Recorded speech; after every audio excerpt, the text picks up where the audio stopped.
Okay, hey everybody. This is an actual live video from summer of 2019.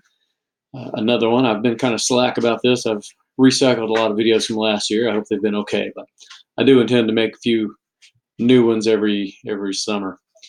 Anyway, in this chapter, chapter 11, we're going to talk about monopoly. And you might remember in chapter 10, we just talked about perfectly competitive markets.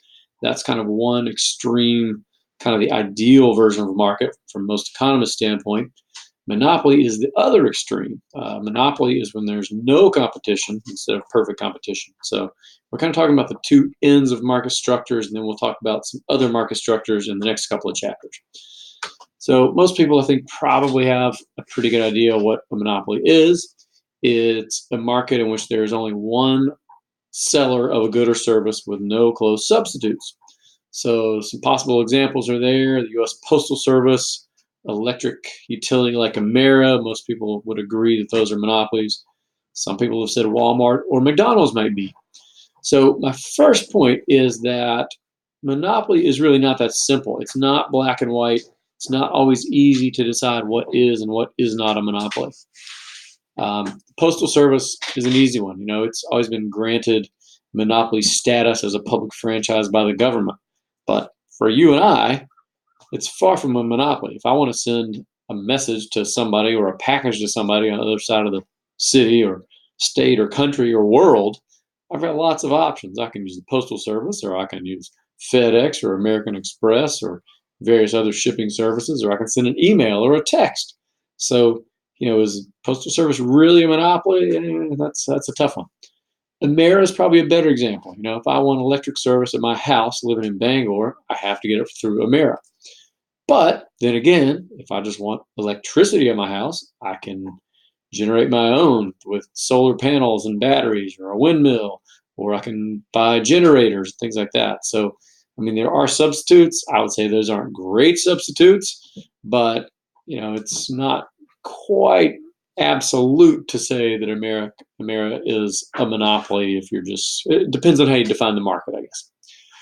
We'll skip over Walmart for now, but McDonald's is something that most people say is not a monopoly. Lots of other fast food restaurants, lots of other restaurants, places to get a burger and fries.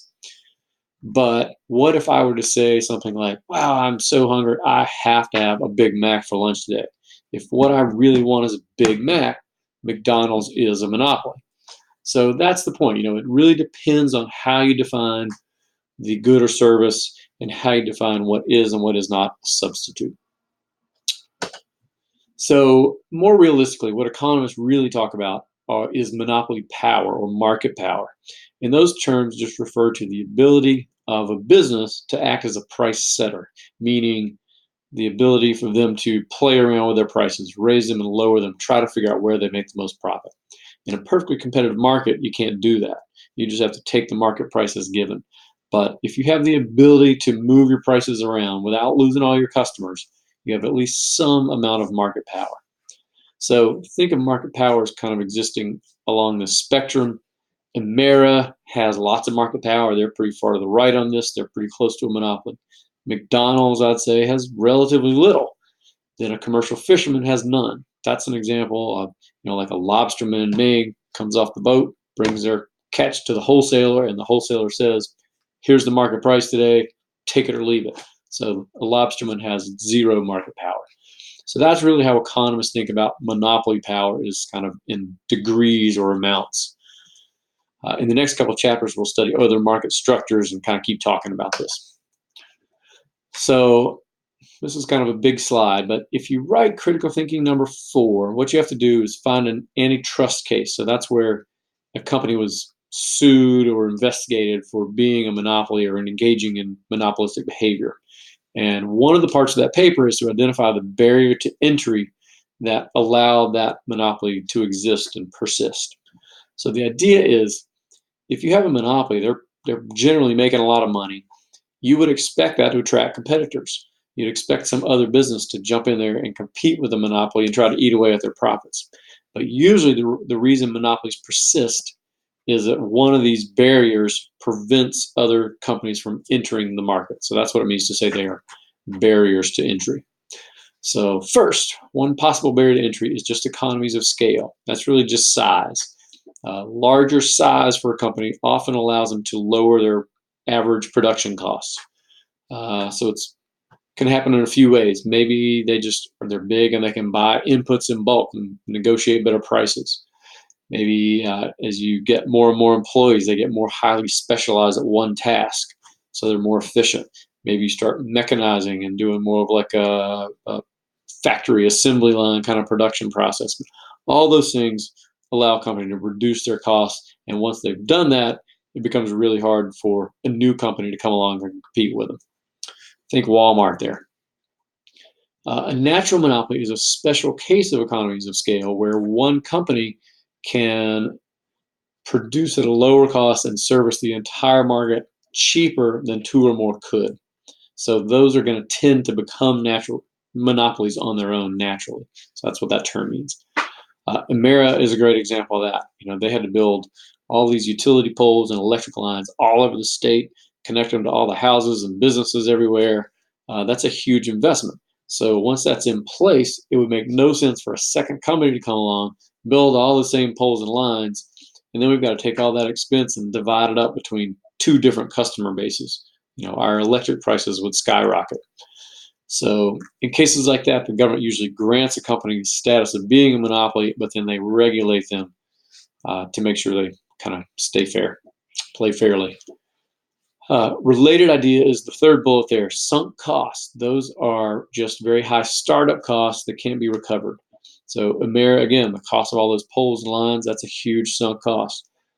Another example would be pharmaceutical industries. They have to do so much research and development just to get one drug to market. They might have tried 10 or 15 drugs that failed and invested hundreds of millions of dollars before they get one drug to market. Once they've done that, it becomes really hard for another company to invest all those hundreds of millions and jump in and compete with them. Restricted ownership of key inputs means that the company literally owns or controls some key input into making their product. So for that one, think of you might have heard of the De Beers Diamond Company. At one time, De Beers, as I understand it, owned like 90% of the land in the world where diamonds actually occur. So, it's really hard to compete with that if they literally own almost all the world's diamonds. Government restrictions can themselves be a source of monopoly power. Patents and copyrights are pretty obvious. Those basically grant someone monopoly status for a while. But even industries that require licensing and certification, like being a plumber or a hairdresser, those don't make you a pure monopoly, but they restrict the number of businesses that can be in that industry. So it does give a certain amount of monopoly power. You're not likely to find antitrust cases where government restrictions are the barrier to entry, but still worth knowing about. And the last one is location. Wait a second. Sometimes just being in the key location, the important location, can protect a company. It could just be the gas station in a small town right by the interstate exit. If the town's not big enough to support two stations and you've got that key location, probably nobody's ever going to compete with you. Or it could be something like the ski rental shop at the base of a ski lodge. Once you're in that position, nobody else is really going to compete with you. So that's the idea. Those are barriers to entry. If you write that fourth paper, you have to tell me which of those do you think was in place to kind of protect the company in question. Try to figure out the best fit. But I would say if you're not sure, if you can't figure it out, most likely it's economies of scale.